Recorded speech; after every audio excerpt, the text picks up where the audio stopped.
जिसमें 3 मुसलमानों को गोली लगी, उनकी मौत हुई, हम इसका कंडेम करते हैं। ये और जो भी ऑफिसर्स इन्वॉल्व है उनको सस्पेंड करना चाहिए और एक सिटिंग हाई कोर्ट जज से उसकी इंक्वायरी होनी चाहिए। ये सरासर गलत है, जुल्म हो रहा है वहां पर। तो संभल में वहां पर कोर्ट की तरफ से बगैर मस्जिद के जिम्मेदारों को कमेटी को सुने उन्होंने एक एक्स पार्टी ऑर्डर पास कर दिया, वो गलत है। दूसरा यह है कि एक बार तो आपने गलत ऑर्डर दिया, सर्वे हो गया, दूसरा सर्वे जब किया आपने किसी को इत्तला नहीं दी। तीसरी बात यह है कि पुलिस का ये काम था कि मस्जिद कमेटी को कॉन्फिडेंस में लेते या वहां की पीस कमेटी को। चौथी बात यह है कि जो सर्वे करने लोग आ रहे हैं वो प्रोवोकेटिव स्लोगन्स लगा कर आ रहे हैं, वो वीडियो उसका है, पब्लिक डोमेन में है। और उसके बाद जो वहां पर वायलेंस हुआ जिसमें 3 मुसलमानों को गोली लगी, उनकी मौत हुई, हम इसका कंडेम करते हैं। ये फायरिंग नहीं बल्कि मर्डर है। और जब से बाबरी मस्जिद राम मंदिर का जजमेंट आया, जिस बात को मैं पर्टिकुलरली कह रहा हूं कि उस जजमेंट के बाद ये सब चीजें खुलेंगी और एक के बाद एक खुल रही हैं। एएसआई प्रोटेक्टेड मॉन्यूमेंट सब बातें कर रहे हैं, क्या एएसआई के कानून में नहीं है कि आप उसका रिलीजियस नेचर चेंज नहीं, कैरेक्टर चेंज नहीं कर सकते? किस बुनियाद पे कर रहे हैं ये? और आप किस बुनियाद पर अपने फेथ को दूसरों पे थोपेंगे? भाई कानून कोई चीज है ही नहीं है। जिस दिन कोर्ट में सुनवाई होती है उसी दिन ऑर्डर हो जाता है, उस दिन सर्वे भी हो जाता है। ये तो 1948 में ऐसे ही होता है बाबरी मस्जिद में। तो ये जो फायरिंग हुई है ये फायरिंग नहीं है, मर्डर है।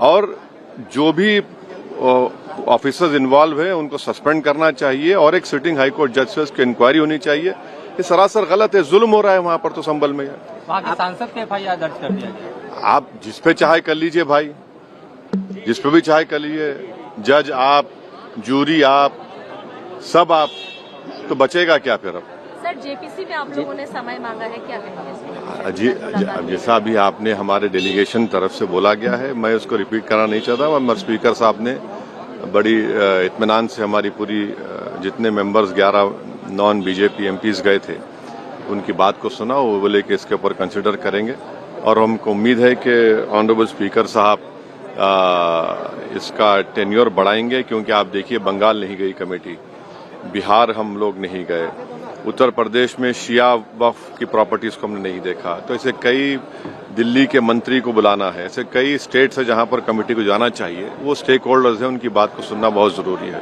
सर वक्फ बोर्ड अमेंडमेंट बिल को लेकर आप क्या सोचते हैं? क्योंकि लगातार सरकार की तरफ से यही कहा गया कि जो मुस्लिम जनता है उनके हित में है, मुसलमान जो है उनकी। अभी ये कानून बना नहीं, आप देख लिए संभल में क्या हो गया है। अभी ये कानून बना नहीं है, आप देख रहे हैं कि हर जगह पे बोल दिया जा रहा है कि नहीं, ये यहाँ पर 500 साल पहले मस्जिद नहीं थी। इस बिल में आप, ये बिल आर्टिकल 26 का वायलेट करता है। ये संविधान के फंडामेंटल राइट का 26 का ग्रेव वायलेशन है। ये बिल कलेक्टर को इतने पावर्स दे रहा है कि कलेक्टर तय करेगा कि कौन सी वक्फ प्रॉपर्टी है नहीं है। ये कैसे होगा? कलेक्टर कैसा जज होगा अपने ही केस में? तीसरा, आप किस बुनियाद पर इस बिल में आप नॉन मुस्लिम को मेंबर बना रहे हैं? जितने धर्म की बुनियाद पर, चाहे वो हिंदू धर्म के एंडोमेंट बोर्ड्स हो, चाहे दिल्ली का एसजीपीसी हो या उसका एक्ट हो, या क्रिश्चियंस के जो भी उनके धर्म के संस्थान हैं, वहां पर तो कोई उसी धर्म का आदमी मेंबर बनता है। आप तो कंपलसरी स्टेट वक्फ बोर्ड में जहां पर 11 मुसलमान बनते थे वहां पर आप मेजॉरिटी नॉन मुस्लिम बनाना चाह रहे हैं। सेंट्रल वक्फ काउंसिल में मेजॉरिटी ऑफ नॉन मुस्लिम बनाना चाह रहे हैं। क्यों करना चाह रहे हैं आप? ये क्या मकसद है आपका? कलेक्टर को इतना पावर दे रहे हैं। तो ये आर्टिकल 26 का ग्रेव वायलेशन है और इसीलिए वक्फ को बचाने के लिए नहीं लाया जा रहा है, ये वक्फ को खत्म करने के लिए, और वक्फ बोर्ड को सिर्फ एक पोस्ट ऑफिस बना के रखना चाह रहे हैं। तो जो वक्फ की प्रॉपर्टी है वो गवर्नमेंट की दी भी नहीं है, इसको मुसलमानों की गाड़े खून की कमाई है, तो आप उसको छीनना चाह रहे हैं। और उतना ही मकसद है सरकार का। आप देख रहे हैं संभल में क्या हो रहा है, ऐसे ही और वाकयात होते रहेंगे।